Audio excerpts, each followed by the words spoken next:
Hola, bienvenidos a Medita Podcast. Yo soy Mar del Cerro, tu guía de meditación y coach de bienestar. Y esta es nuestra sesión número 275, Inteligencia y Salud Espiritual. Entrevista con Francesc Torralba.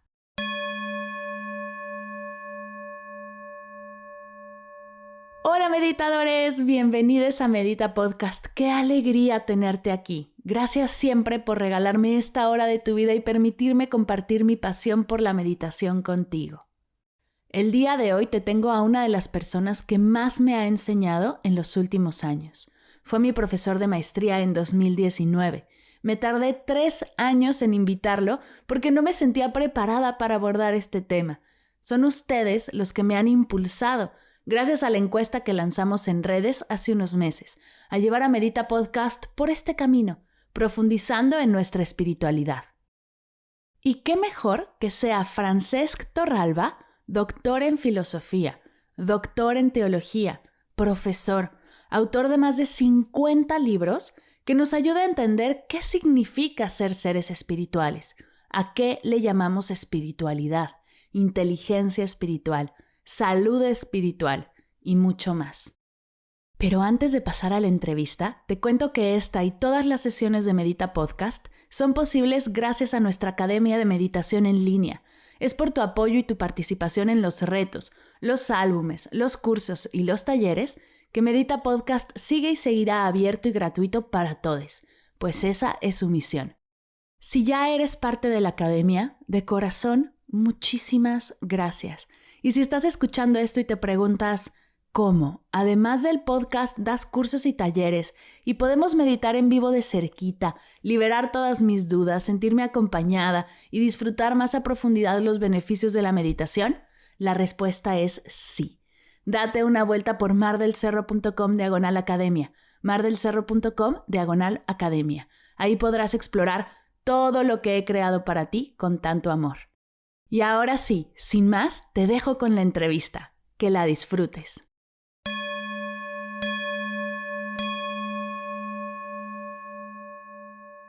Pues a todos los que nos escuchan les tengo que confesar que estoy algo nerviosa y muy emocionada porque les traigo a uno de los profesores que más causó así una movida de tapete, como decimos en México, más me explotó la cabeza, más me encantó la clase de mi top totalmente.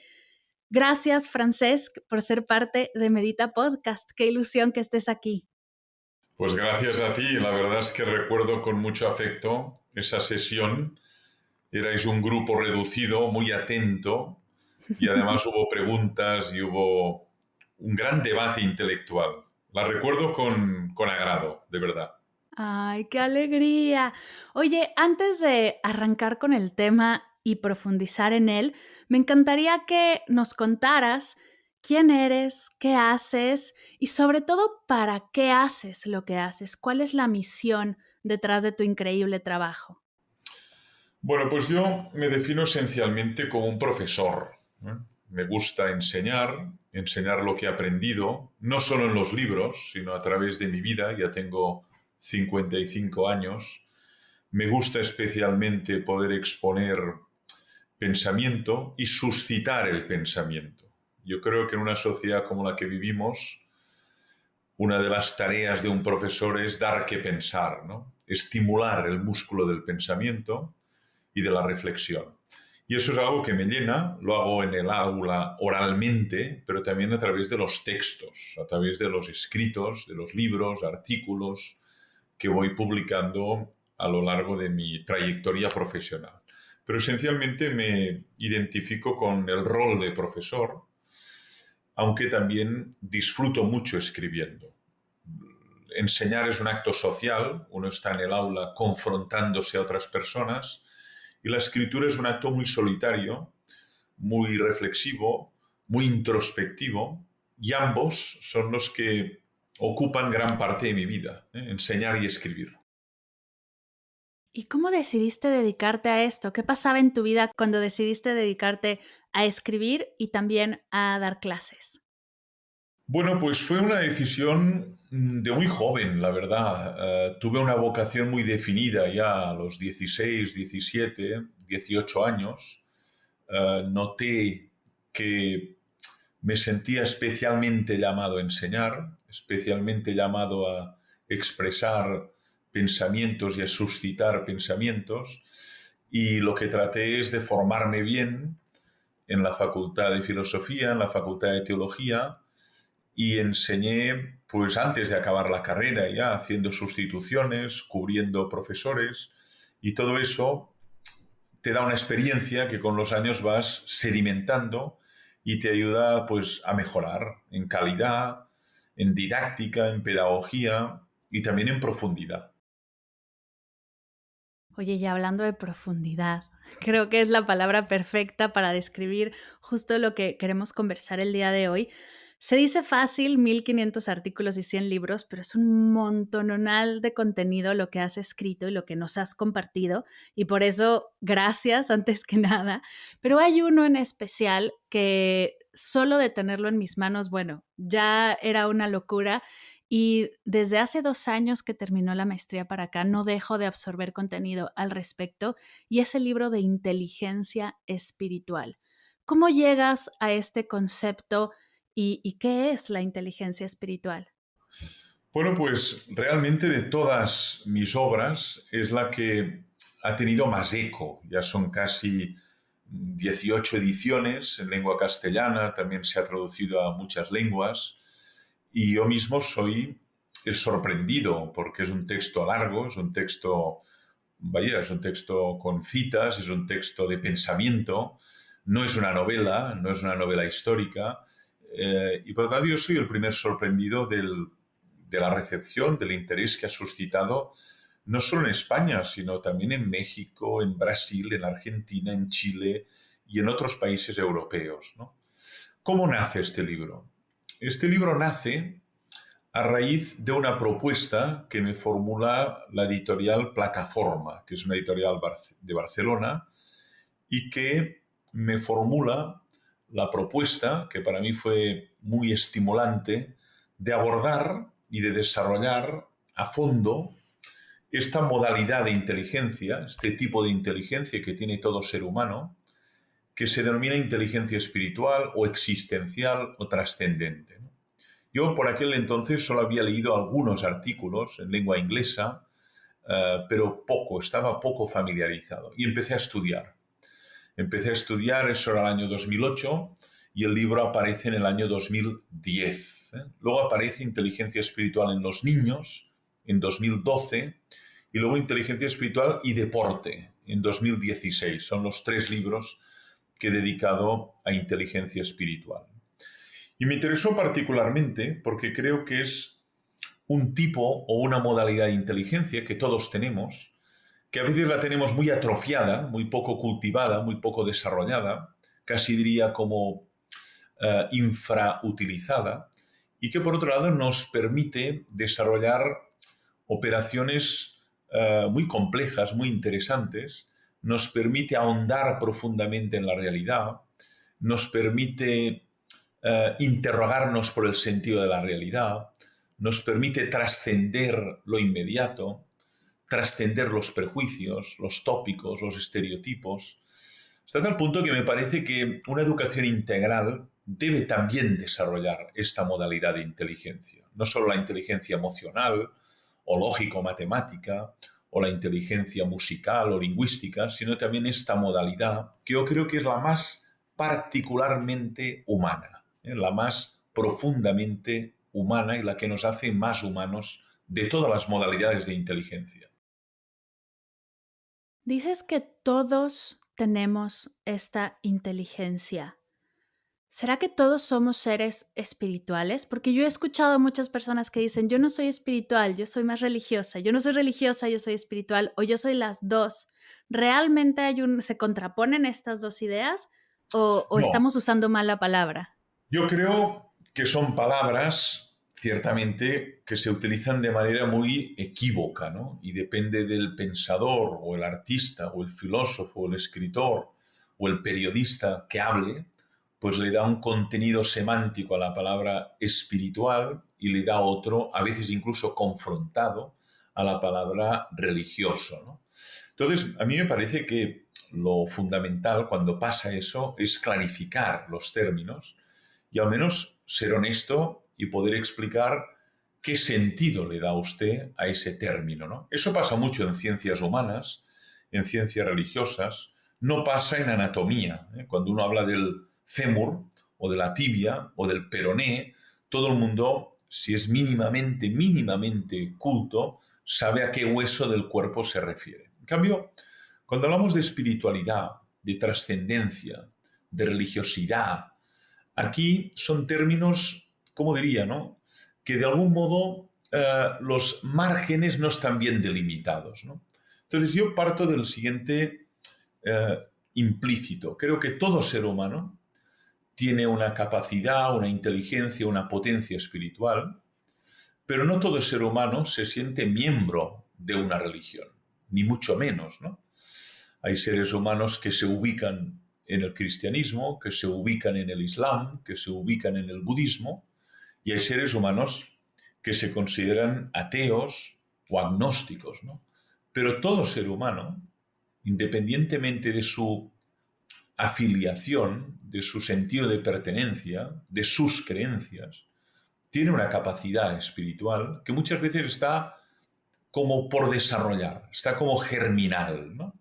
Y pongo el ejemplo del lenguaje, ¿no? Todo ser humano tiene capacidad lingüística, ¿no?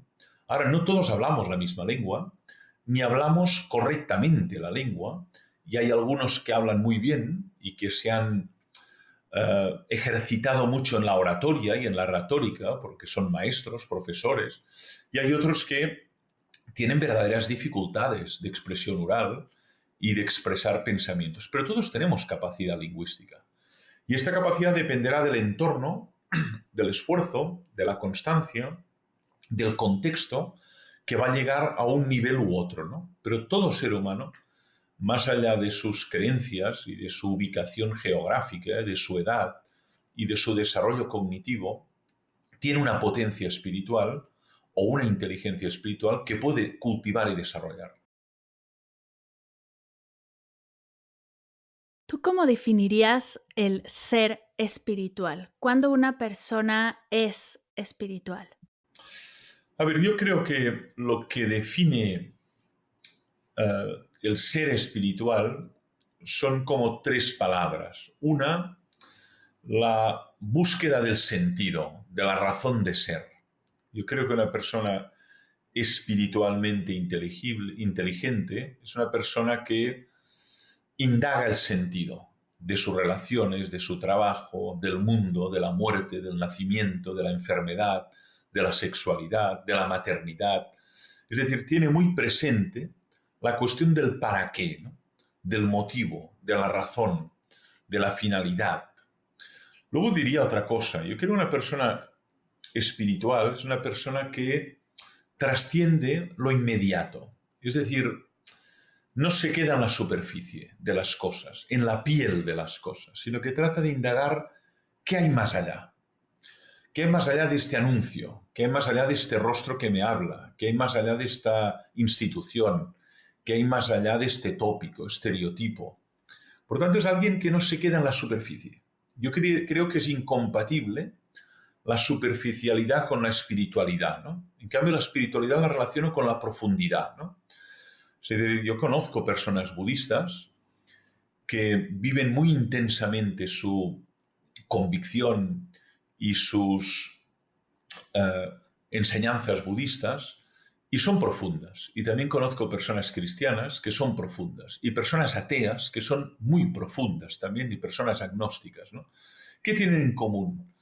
Una apuesta por indagar lo que hay más allá, no fiarse de lo inmediato. Y luego hay una tercera característica. Yo creo que un ser espiritual es el que trata de superar las dualidades, es decir, ver lo que nos une a todos. Yo creo que las personas que yo conozco y que puedo definir como personas de una gran sensibilidad espiritual son personas que tratan de ver lo que une antes que lo que separa. Es decir, la polarización, la actitud maniquea, la confrontación, el planteamiento binario o dicotómico, yo creo que son opuestos a la espiritualidad. La espiritualidad une, une a las personas y es uno que trata de ver que más allá del color de la piel, del sexo, del poder económico, de la edad, tenemos tanto en común, somos tan similares en tantas realidades, que esto, la persona espiritual es donde asienta su mirada, y donde pone el acento. Por lo tanto, yo diría que en el ser espiritual hay búsqueda de sentido, hay por un lado capacidad de profundidad en la mirada y profundidad en el habla y profundidad en la lectura, y también hay capacidad de ver lo que une, ¿no? De ver la unidad más allá de los dualismos o de las visiones dicotómicas de la realidad. Wow, me encanta lo que dices, ver estas capacidades en uno y en el otro. Y ya nos diste una pista por aquí, pero esto suena muy bonito y suena muy lindo, ¿no? Como en concepto, pero cuesta trabajo luego aterrizarlo.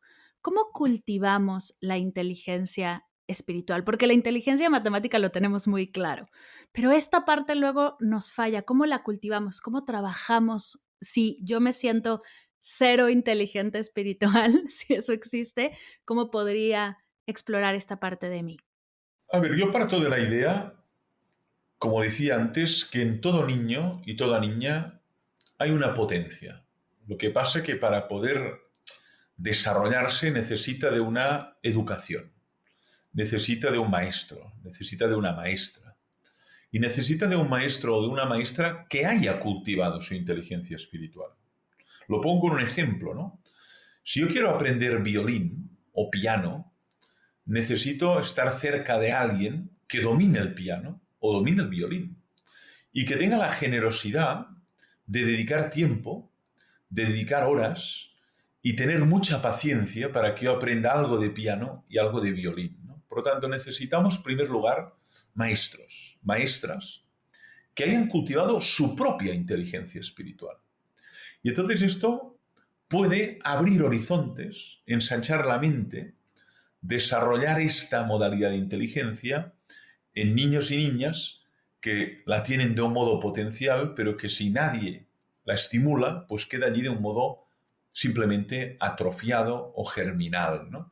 Y eso requiere de un contacto, no un contacto esporádico, sino una relación permanente y una relación donde sea posible trasvasar la propia experiencia, ¿no? ¿Cómo se enseña a pensar?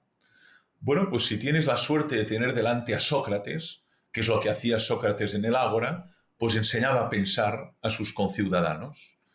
Y pensar es interrogarse y cuestionar lo que damos por sentado, sabido, conocido, trillado, ¿no? Pero claro, si uno tiene esta capacidad, pero no tiene delante nadie que estimule el pensamiento, queda como atrofiado, ¿no? Y mi crítica es que el sistema educativo desarrolla ciertas inteligencias y las desarrolla muy bien, pero otras quedan como atrofiadas o muy poco desarrolladas. Y no solo pienso en la inteligencia espiritual, pienso en la inteligencia musical, por ejemplo. O pienso en la inteligencia, pues qué sé yo, incluso lingüística, ¿no?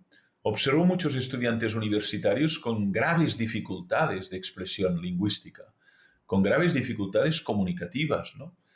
O pienso, por ejemplo, en la inteligencia kinestésico-corporal, la que nos permite el conocimiento del cuerpo, el movimiento corporal, el de una bailarina, el de un payaso, el de un atleta.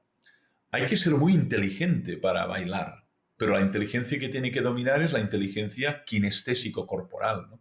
Entonces yo creo que en el sistema educativo hay formas de inteligencia sobrevaloradas, extraordinariamente hipertrofiadas, ¿no? Y otras que han quedado como atrofiadas. No tenemos un desarrollo armónico, sino disonante y muchas veces como desequilibrado. Wow, brutal. Y una pregunta, si ya soy adulta, si estoy en no sé a qué edad, pero vamos a poner la mía, tengo 34 años y me gustaría cultivar esta habilidad, esta inteligencia, ¿qué se puede hacer? Yo ya sé que pues en la escuela para nada me lo cultivaron, al contrario, creo que viniendo de una escuela severa católica simplemente fue atrofiada. ¿Cómo puedo yo ahora hacerme cargo y responsable de mi inteligencia espiritual? Bueno, pues lo trato de desarrollar en el libro que citabas, ¿no? Es decir, una cosa es lo que nos permite hacer y otra cosa es cómo cultivarla, ¿no? Y sobre todo en adultos que, bueno, por lo que fuere, pues no han tenido una educación que haya permitido este desarrollo, ¿no? Te voy a poner 3 ejemplos, ¿no? Uno clave es generar espacios de silencio. Vivimos en la sociedad del ruido o una sociedad acústicamente muy contaminada, ¿no? Para poder desarrollar esa inteligencia uno tiene que frecuentar asiduamente el silencio. Es decir, el silencio abre muchas posibilidades. Posibilidades para la autorreflexión, la introspección, el análisis de cómo he vivido, la proyección de cómo quiero vivir. Por lo tanto, introducir el silencio de manera gradual en la propia vida me parece clave, ¿no? El silencio es muy estimulante espiritualmente. No es extraño que tantas congregaciones y órdenes religiosas lo tengan como un lenguaje fundamental, ¿no? Segundo, me parece clave también para estimular la inteligencia espiritual la lectura de textos sagrados.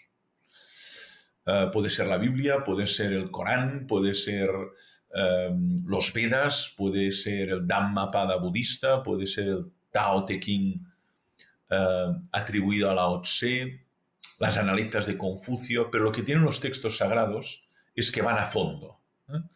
Es que no te dejan indiferente, es que te permiten trascender lo inmediato, te abren al misterio, te abren al enigma, atesoran siglos de reflexión y de indagación, ¿no? Y eso es una lectura que para mí es espiritualmente muy estimulante, ¿no? Cada cual tiene su selección y cada cual tiene sus prioridades. Por eso digo, en general, textos sagrados para mí son una ocasión idónea para indagar espiritualmente. Y luego hay una tercera. Para mí, estimula enormemente a la inteligencia espiritual el contacto con la naturaleza, la admiración del mundo, la noche, el amanecer, eh, también naturalmente el atardecer, el paseo solitario por el campo, el paseo solitario por, qué sé yo, por un camino de costa, la navegación, ¿no? Todo lo que representa el contacto directo, sin filtro con la naturaleza, al menos a título personal, a mí me estimula muchísimo espiritualmente, ¿no? Y cuando uno viene de 2 horas, hora y media o 5 horas, o todo un día, ¿no?, de paseo por las cimas o por los montes o por el desierto, todo eso deja huella en la persona y ha ahondado espiritualmente en su ser, en sus relaciones, en su vida, en su trabajo y en lo que quiere hacer, ¿no? Por eso, por ejemplo, una experiencia como el Camino de Santiago en España, que hacen tantas mujeres de tu edad, algunas mayores, otras más jóvenes, de todo el mundo, que caminan diariamente 25 kilómetros solas por llanuras, por montañas, por senderos, es una de las experiencias más espiritualmente estimulantes y que yo creo que activan de qué manera la inteligencia espiritual. Me encanta. Wow, totalmente de acuerdo. Y hablas de activar. Me encanta que se pueda, ¿no? Que tengamos cosas en el día, en la semana o en el mes, ¿no? Porque, o en el año. El Camino de Santiago es todo un plan, pero que podamos tener estos espacios para cultivar, para activar y para trabajarla y que florezca en nosotros.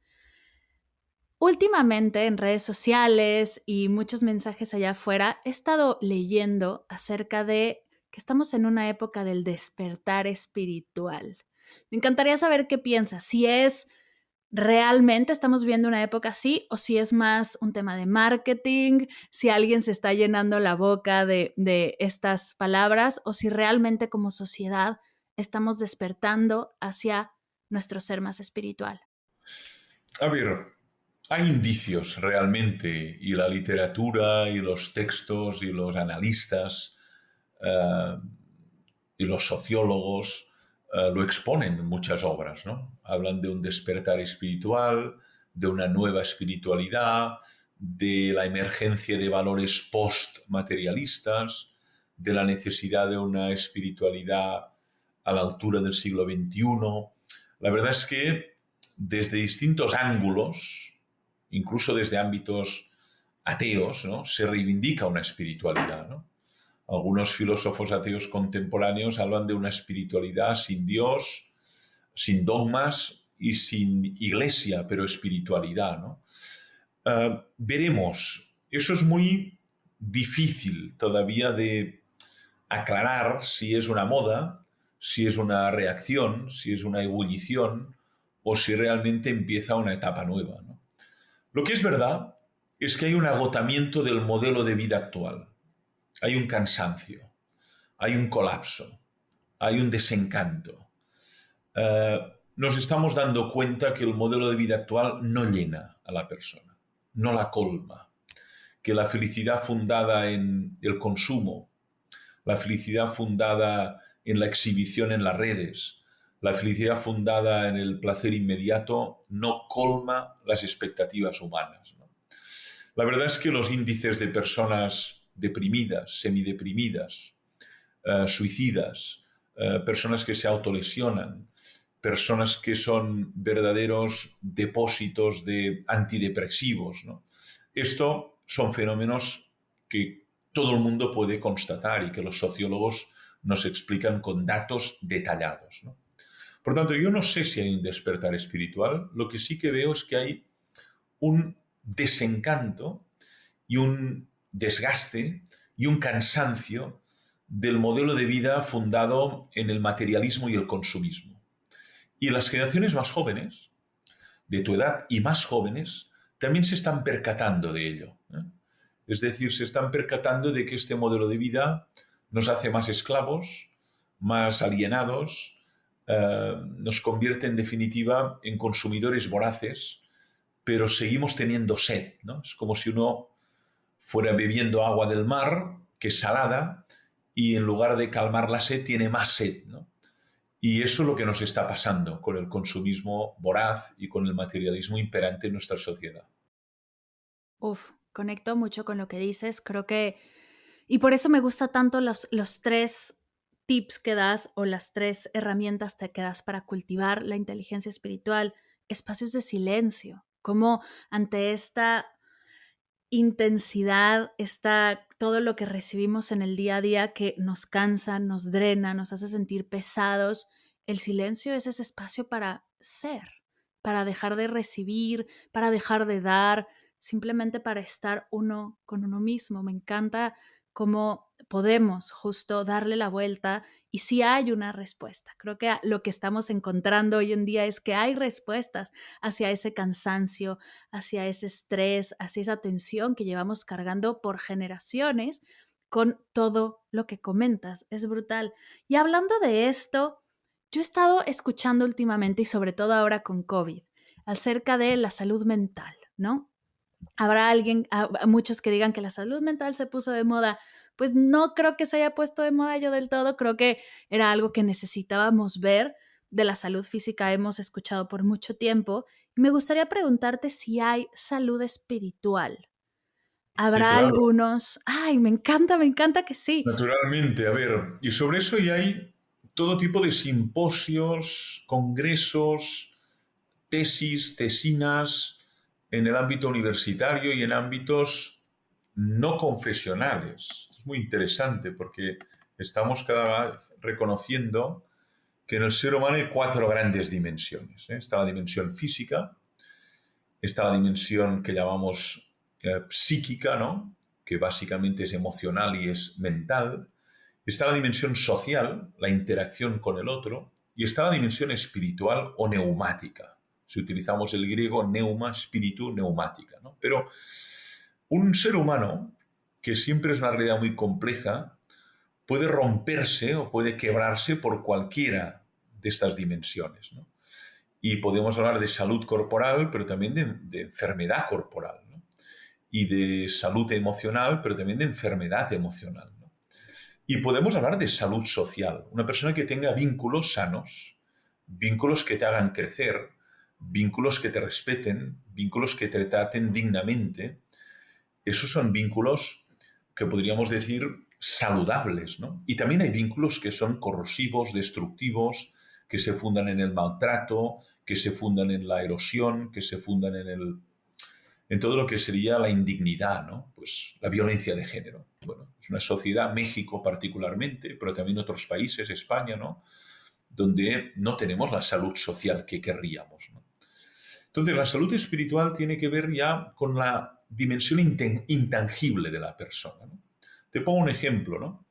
Una persona que no tenga un sentido en su vida, una razón por la que vivir, por la que luchar, o varias razones, es una persona que no tiene salud espiritual y que fácilmente esa carencia de sentido, ese vacío, le causará muchos problemas, incluso sociales y también emocionales, incluso corporales, ¿no? Por lo tanto, el sentido es un índice de salud social, ¿no? De salud espiritual, ¿no? Te encuentras con una mujer de 85 años que es voluntaria en la Cruz Roja, ¿no? Bueno, pues esta persona que tiene 85 años dedica su tiempo gratuitamente a calmar a personas, a escuchar a personas, y eso le llena. Esta persona tiene salud espiritual, ¿eh? Porque lo que hace es algo que le llena y es algo que tiene sentido y es algo que mejora la vida y la calidad de vida a muchas personas. Hoy tenemos un gran problema del vacío, de la carencia de sentido, ¿no? Que le puede pasar a un niño de 14 años, a un hombre de 50 años o a una mujer de 85, ¿no?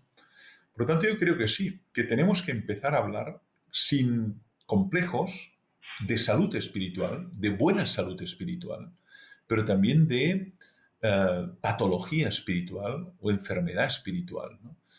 Y eso requiere también de una atención. Lo que pasa es que la atención aquí no pasa por el fármaco, ¿no?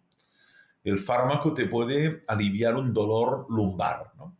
O un dolor, pues, en tu, qué sé yo, una jaqueca, ¿no?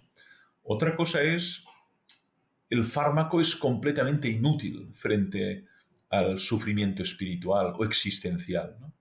Aquí requerimos de otro elemento, requerimos de sentido, requerimos de un proyecto de vida, de una razón para existir. Y eso no se resuelve con un fármaco comprado en una farmacia, ¿no? ¿Y cómo sí se resuelve? Me encanta lo que dices, pero me quedo con la incógnita, la búsqueda de sentido. Yo, por ejemplo, estuve años buscando mi visión, buscando qué era lo que yo quería hacer, y no solo lo que quería, lo que conectaba y lo que me llenaba para realmente ser de servicio, porque yo encuentro en mi misión ser de servicio. Fue un viaje de años y años de meditar, de ir hacia adentro. ¿Qué otras? Ese es mi camino, entiendo que debe de haber muchos. ¿Hay como algún mapa al cual podamos como recurrir? Más que un mapa, hay muchos mapas, ¿no? Es decir, lo que tenemos en esta área es que no hay un mapa, hay muchas cartografías, ¿no? En tu caso, pues ha sido el resultado de un camino largo, con seguramente rupturas, crisis, angustias, idas y venidas, retornos, recaídas, y finalmente uno va comprendiendo que lo que le llena, lo que da sentido a su vida, pues es el servicio, ¿no?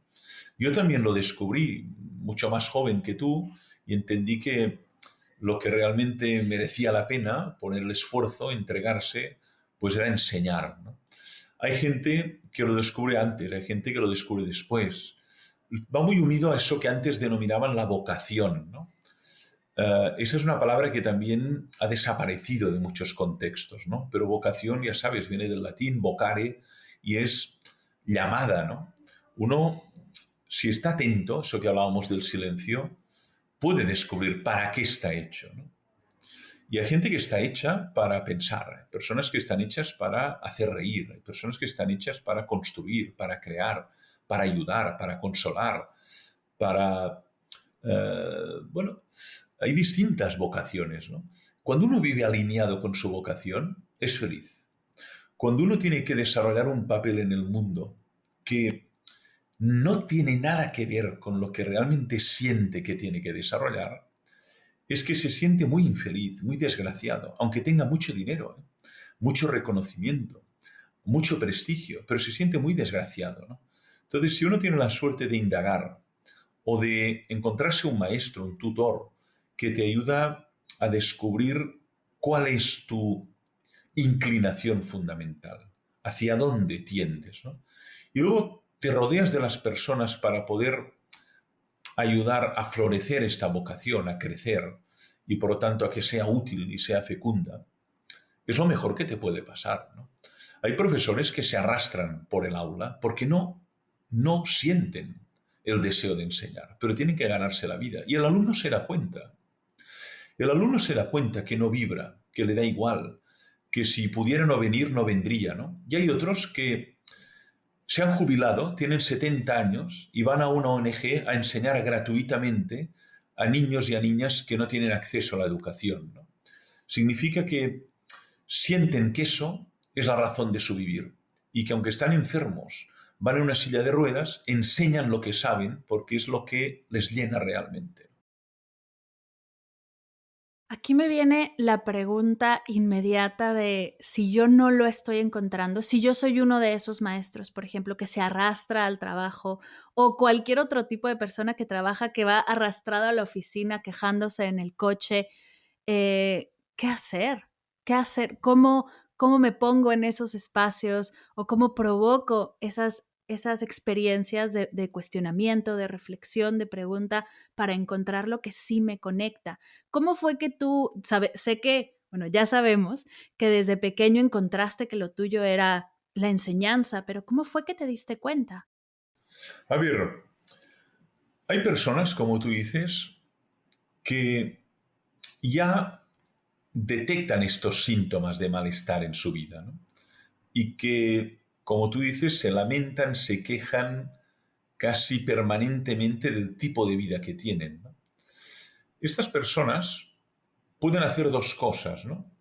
Seguir lamentándose toda su vida y amargando a todos los que tienen a su alrededor y de algún modo eh, tirar su vida por la borda, repitiendo cosas, actos que no van para nada alineados con su vocación y su inclinación fundamental, o pueden hacer otra cosa, que es pararse a pensar y tener la audacia de cambiar. Y hay personas que lo hacen. Mira, el Camino de Santiago puede ser una revolución en la persona, ¿no?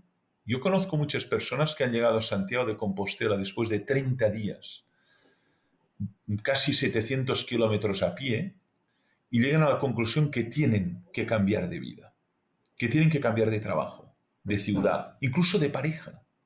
Es muy arriesgado porque también hay parejas que se sostienen simplemente por la inercia, por la rutina, por el miedo a lo nuevo, porque ya es costumbre, porque total todo es un asco y por lo tanto, aunque valga con otra persona, también será un asco, ¿no? En cambio, hay personas que tienen la audacia, el valor, el coraje de cambiar y al menos plantearse otro tipo de trabajo, otro tipo de tareas, otro tipo de vínculos que les llene, ¿no? Y eso lo permite el detenerse. Yo creo que vivimos en sociedades muy aceleradas donde no nos damos ni la oportunidad para pararse, ¿no? El verano podría haber sido una ocasión para pararse, ¿no? Pero también lo es el silencio, ¿no? Y cuando uno se para y hace como un paréntesis, empieza a hacerse preguntas, ¿eh? ¿Realmente me llena este trabajo? ¿Realmente me llena esta relación? ¿Realmente soy feliz, aunque vaya con una cara sonriente a todos los encuentros sociales? ¿O me muero de asco y de tristeza, ¿no? Entonces yo creo que la persona espiritual es una persona que busca la autenticidad. No puede vivir permanentemente detrás de una máscara, sino que quiere ser el mismo, la única vida que nos ha sido dada, quiere vivirla a fondo y quiere que sea una vida digna de ser vivida, ¿no? Y por eso hay que examinarla. Sócrates, que no escribió nada, pero todavía le citamos, dice que la tarea del filósofo es el autoexamen, sobre todo. Examinarse a sí mismo. Eso es lo que nos hace más terror. Examinar a los demás es muy fácil. Es lo que hacemos los profesores constantemente. Pero examinarte a ti mismo, esto es muy difícil. Porque empiezas a ver cosas que no te gustan, ángulos muy oscuros. Y eso, a veces preferimos la evasión, que es la otra salida. La primera salida es enfrentarse y cambiar. La segunda es evadirse con programas basura, consumiendo la vida de los demás, por las redes sociales, y de algún modo dejar de pensar en el asco de vida que tengo, y mañana ya es viernes y me evado de la oficina y vuelve el lunes, pero llegará el viernes y vuelvo a la evasión. Y esto no es una vida, esto es una evasión continua. Claro, suena más como una condena, ¿no? No una Sí. vida que realmente querramos vivir. Cuando hablas de cuando estamos detectando esta incomodidad, yo digo que te cachas, te das cuenta, para mí es inmediato pensar en la intuición. ¿Qué parte tiene o qué espacio tiene la intuición en la inteligencia espiritual? Porque hablamos mucho de los mensajes que nos llegan del universo, de esta vocecita que todos tenemos dentro que te dice, sí, haz esto, sí, haz lo otro. ¿Es parte de la inteligencia espiritual desarrollar y conectar con nuestra intuición? A ver, la intuición juega un papel, ¿eh? Hay personas que lo ven de golpe, ¿eh? Tienen la suerte de tener una visión inmediata, como si fuera un relámpago, en medio de una noche, de un bosque, y de golpe se ilumina, pero dura muy poco, y uno ve por dónde tiene que andar. Otros no.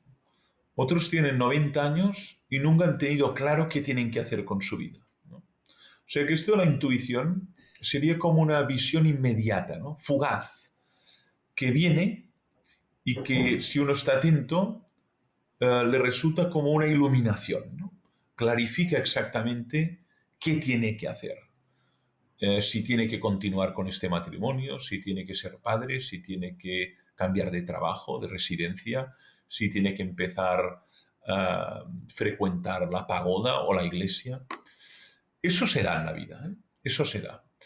Para otros, en cambio, es un proceso que tiene que ver con el tiempo. El tiempo, el autoanálisis, el ver lo que te llena y lo que no te llena, ¿no? Y al final uno valora, ¿no? Por ejemplo, todos tenemos relaciones. Yo tengo relaciones de amigos que son de la educación básica, ¿no? De cuando éramos niños, ¿no? Bueno, pues hay un momento que uno tiene que plantearse, ¿esta relación tengo que mantenerla? ¿O la mantengo puramente por inercia, para quedar bien? A mí me parece que en la medida que uno va haciéndose mayor, también es más exigente en las relaciones. Se da cuenta que tiene menos tiempo por delante. Se da cuenta que el tiempo es muy valioso y que no puede malgastarlo con estupideces, con reuniones sociales, con películas que no enseñan nada, con cuchicheos en las redes que no sirven para nada, con murmuraciones, con rumores. Te das cuenta que el tiempo es un don y es una oportunidad y es un regalo y es un tesoro intangible, ¿no? Entonces, hay quien esto ya lo ve muy rápido, lo ve de golpe y tiene 15 años. Y hay quien lo descubre a los 90. Por tanto, esto de la intuición no se puede programar. Viene. Para algunos viene y lo ven claramente y otros lo buscan toda la vida y no ven con claridad ese bosque. Nunca se produce el relámpago y están andando a tientas por ese bosque sin saber cómo salir de él. Wow. Y es que por más que querramos forzarla, por más que querramos, ¿no? Provocarla, es algo que no va a suceder. Está hecha para salir de vez en cuando, para conectar de vez en cuando y desde ahí ayudarte a tomar ciertas decisiones o mostrarte, ¿no? Por dónde no debes de ir. Es que no tenemos todo a disposición. Partimos a veces de la idea de que, bueno, lo tenemos todo controlado, podemos disponer, programar, y hay muchas realidades que son independientes de nuestra voluntad, ¿no? El mundo mismo es independiente de nuestra voluntad. El enamoramiento es independiente de nuestra voluntad. Esta persona tiene 40 años, está casado, tiene 2 hijos y se enamora perdidamente, perdidamente de una alumna, ¿no? No lo había programado, ni lo había buscado. pero no se la quita de la cabeza, ¿no?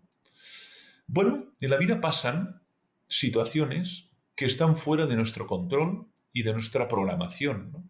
Y tienes que decidir. En aquel momento uno se siente con el vértigo de tener que decidir qué voy a hacer con mi vida. Empiezo una nueva relación, tiro por la borda 10 años de matrimonio y empiezo una historia nueva. Esto es la libertad humana, ¿no? Entonces hay personas que cuando están en esta encrucijada de tener que decidir, lo ven muy claramente. Y hay personas que no, que están en la encrucijada y no saben qué hacer. Experimentan lo que llamamos perplejidad, ¿no? Bien, cuando pasa eso es fundamental abrirse al otro, a la persona de confianza, ¿no? ¿Tú qué harías? ¿Tú cómo lo ves?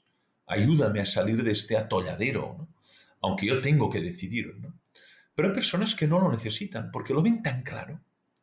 Hay personajes en la historia que se han convertido a la fe, ¿no? Y que eran agnósticos y ateos, ¿no? Y dices, pero ¿cómo era posible, ¿no?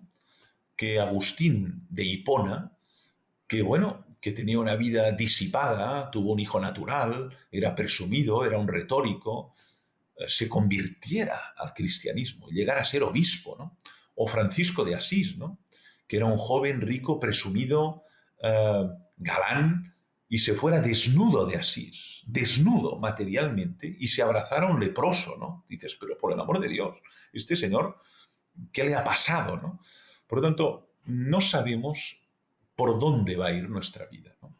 Se pueden producir cambios, rupturas, encuentros que cambien muchísimo la trayectoria que habíamos empezado, ¿no? Eso significa que no tenemos bajo control el futuro, ¿no? Y el pasado ya está vivido, tampoco lo puedes cambiar, ¿no? De hecho, lo único que vivimos es el presente, ¿eh? Es el ahora. El pasado está petrificado, no lo puedes cambiar, aunque te duela no lo puedas cambiar, y el futuro es abierto e incierto, ¿no? Lo único que realmente vives es el ahora, y muchas veces el ahora se nos escapa entre las manos, ¿no? Muchas veces, demasiadas veces, ¿no? Porque estamos constantemente preocupados por el futuro o estamos constantemente atrapados por el pasado, ¿no? Totalmente. Y justo es a través de estas herramientas que nos das que podemos habitar el presente, a través del silencio, a través de hacer un espacio para detenernos, a través de salir a la naturaleza y disfrutarla. Son En estos efecto, grandes momentos de presente. es que yo creo que una persona espiritual es una persona muy receptiva a la realidad. Es decir, que ha ensanchado los 5 sentidos, el oído, el olfato, el tacto, el gusto, y está lo más receptiva y lo más atenta, esta es la idea, a la realidad que vive, ¿no? A veces pensamos que la espiritualidad es fugarse de la realidad, es irse, es marcharse, es pensar en otro mundo, es pensar en otro cielo, ¿no? Y no, yo creo que las personas espirituales son las personas que precisamente eh, cultivan la atención plena, ¿no? Y que están plenamente atentos. Y por eso las personas espirituales son muy compasivas, ¿no? No practican la indiferencia. Si tú estás atento y ves una persona llorar, pasarás de largo. Si tú estás atento y ves una persona sufrir, pasarás de largo. Lo que pasa es que no estamos atentos, estamos como encerrados en nuestro ego, en nuestras preocupaciones, cavilaciones, promesas, expectativas, y los demás son como obstáculos en la vía pública, ¿no? Pero los demás o son instrumentos para poder desarrollar mi proyecto vital, o son obstáculos que de algún modo me incomodan y que no me dejan correr, ¿no? En cambio, una persona espiritual es una persona que se da tiempo, que da tiempo a los demás y que está atenta, pero atenta también a un pájaro, ¿eh? Y atenta a una flor, y atenta a la luna, y atenta al color del cielo, y atenta a la persona que tiene a su lado que está sufriendo, o al indigente que le suplica ayuda, ¿no?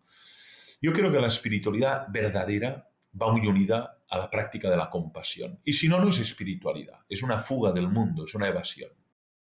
Totalmente, me encanta que digas esto porque muchas de las personas con las que medito luego dicen, regresa, ¿no? Cuando te guían, regresa al presente y es como, no, en la meditación es donde estás presente, es justo donde se trabaja, no regresas de ningún lado, porque no te Claro, fuiste, no se trata de irse a ningún lado, se trata de estar realmente presente y abrirnos a esa presencia que es muchas veces lo que tanto aterra.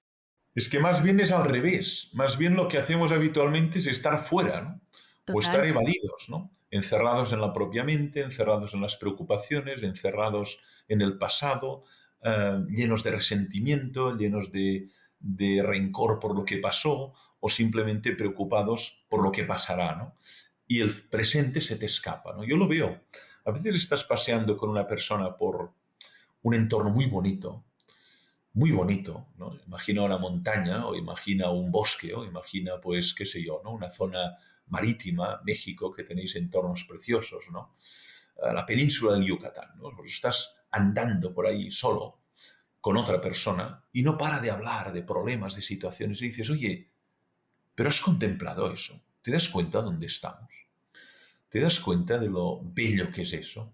No, simplemente está metido en un túnel de sus cavilaciones y está evadiéndose de esa realidad, ¿no?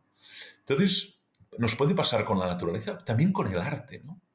Cuando contemplamos una obra de arte, muchas veces no la contemplamos, pasamos de largo, ¿no?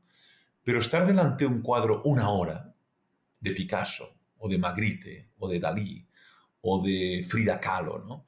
Estar una hora delante de ese cuadro, al final se supera la dualidad, tú formas parte de ese cuadro, ¿no? Lo estás viviendo a fondo, te queda como de algún modo sellado en tu memoria, ¿no? Y cuando uno contempla así la realidad, la vive doblemente, ¿eh? Le pasa cuando escucha música, cuando escucha al otro, cuando degusta una comida o incluso cuando tiene una relación sexual. La vive doblemente, ¿no? Porque está con los cinco sentidos ahí y no simplemente pensando en otra cosa y en un mundo paralelo mientras estoy comiendo, que de hecho estoy englutiendo, pero no estoy saboreando ese plato. Ay, qué poderoso. Gracias de verdad por poder compartirnos y regalarnos este ratito de tu tiempo.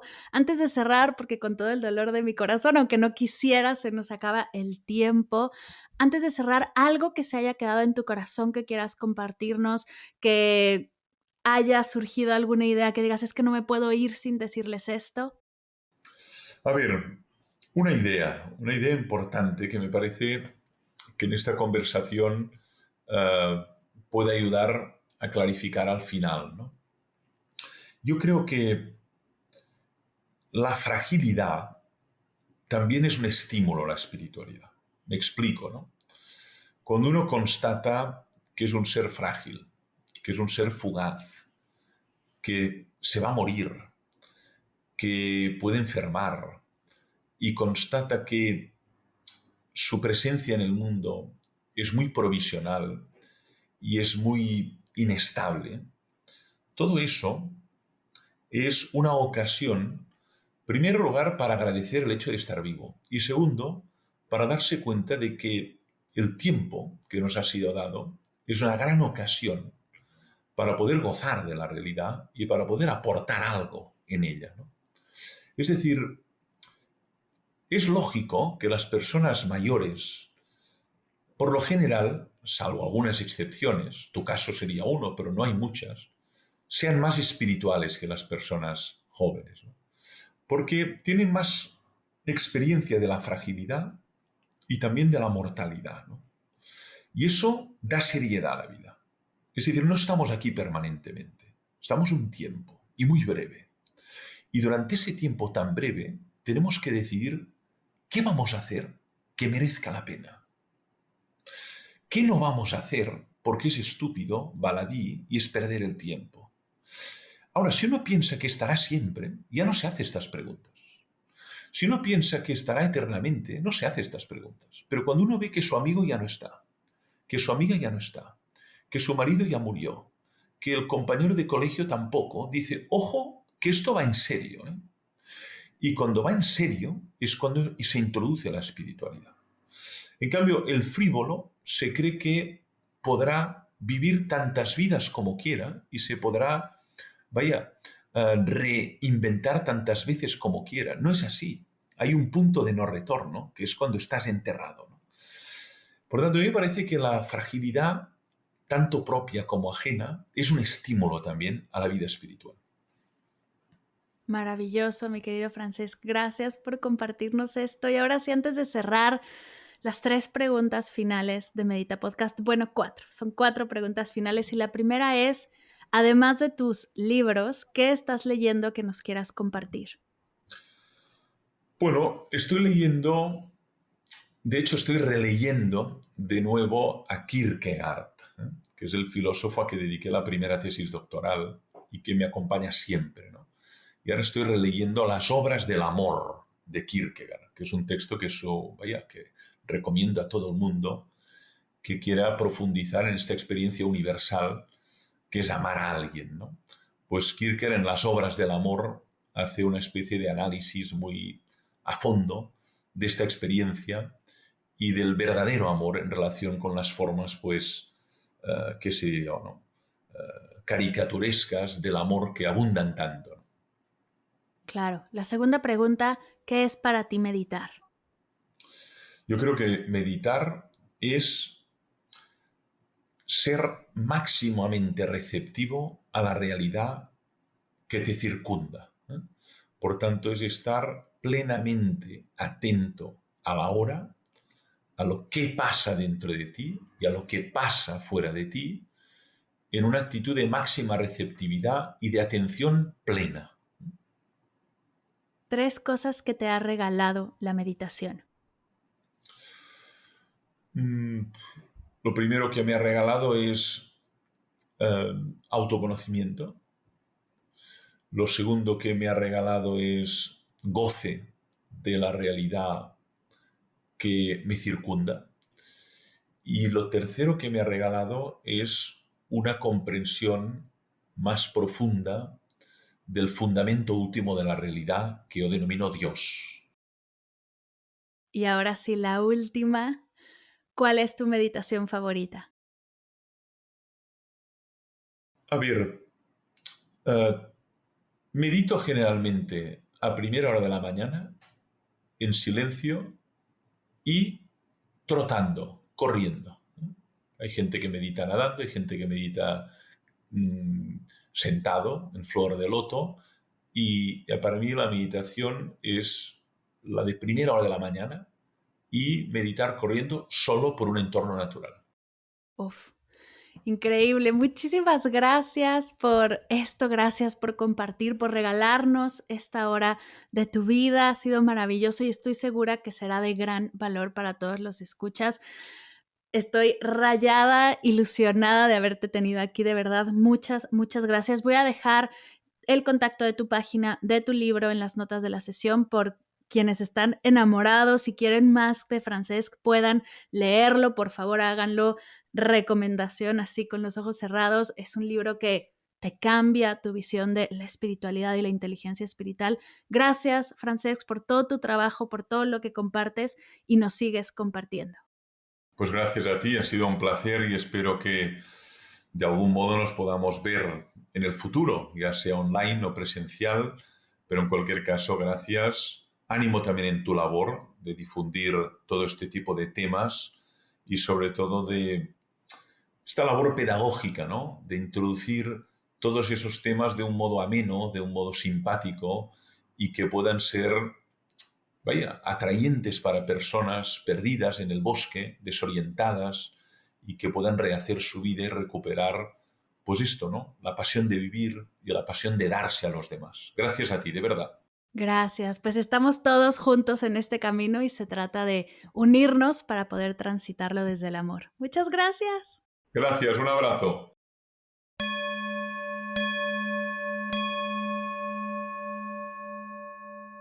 Gracias, gracias, gracias, Francesc, por compartir contigo y con todas las meditadoras y los meditadores tu sabiduría y tu experiencia. Es un verdadero honor tenerte en Medita Podcast. Dejaré toda la información de Francesc y de su libro Inteligencia Espiritual en las notas de la sesión. Así podrás conocer más de su trabajo, ver sus charlas y seguir profundizando en el tema. Si te gustó esta entrevista y crees que puede serle de apoyo a alguna amiga, colega, familiar, no dejes de compartirla. Expandamos juntas esta energía. Abramos juntas conversaciones profundas que nos llenen el alma y fortalezcan nuestros vínculos. Y si quieres ser parte de nuestra academia en línea, te invito a visitar mardelcerro.com/academia. Ahí encontrarás todos los cursos, talleres, álbumes de meditaciones y todo lo que he creado para ti. Gracias por escuchar Medita Podcast. Para cursos de meditación en línea, descargar tu diario de gratitud completamente gratis, escuchar esta y todas las sesiones de Medita Podcast y saber todo acerca del proyecto, te invito a visitar mardelcerro.com.